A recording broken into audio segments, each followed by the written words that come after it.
উনি যা মন চা তাই বলে। উপরওয়ালা কুষ্টিয়ায় কেউ নেই, উপরওয়ালা এখন আমি। বলেন দয়ার মালিক কে?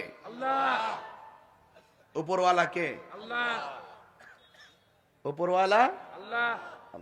আমরা উপরওয়ালা বলতে কাকে বুঝি? উনি বলতেছে এখন আর কোন উপরওয়ালা নাই, উপরওয়ালা হলাম আমি। উনি যে ব্যাখ্যাই করুক, জানি ব্যাখ্যা ওনার কাছে আছে। যে শব্দগুলো সচরাচর প্রচলিত আল্লাহর ক্ষেত্রে, নবীর ক্ষেত্রে, যে শব্দগুলো বললে মানুষের মধ্যে চোখের পলকে নেগেটিভ সেন্স তৈরি হতে পারে, এই শব্দগুলো বলা থেকে বিরত থাকতে হবে। এই যে আমি আপনাদেরকে প্রথম বলেছি উপরওয়ালাকে, তা আপনারা বলেন আল্লাহ। তাহলে বোঝা গেল উপরওয়ালা শব্দটা আমাদের কাছে প্রচলিত, বহুল প্রচারিত। এটা আমরা আল্লাহকে বুঝি, ঠিক না? উপরওয়ালা বলতে কাকে বুঝি? এখন তিনি যদি উঠে বলে এখন আর কোন আগের উপরওয়ালা নাই, এখন আমি হইলাম উপরওয়ালা, তাহলে এই শব্দটা সামাজিকভাবে বিভ্রান্ত সৃষ্টি করে কি করে না? তাহলে আমি সদ্য নির্বাচিত আমির হামজা সাহেবকে বলবো এই সমস্ত শব্দ চয়ন থেকে আপনি নিজেকে দূরে রাখবেন।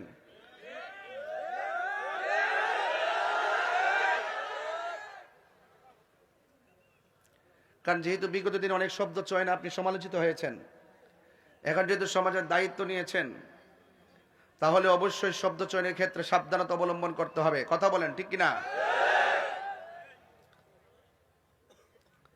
সকল প্রশংসার মালিক কে? আল্লাহ।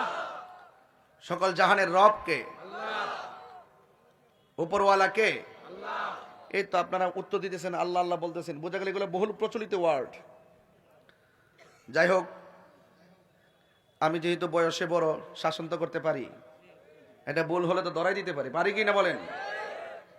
আমি সবসময় সার্বভৌমত্ব সুরক্ষায় কথা বলি, দেশের পক্ষে কথা বলি, ধর্মের পক্ষে কথা বলি।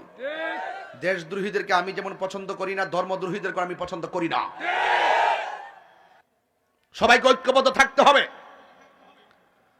জুলুমকে প্রমোট করা যাবে না, দুর্নীতিকে প্রমোট করা যাবে না, সন্ত্রাস খুন গুমকে প্রমোট করা যাবে না। সমাজের প্রত্যেকটা মানুষকে ঐক্যবদ্ধ থাকতে হবে।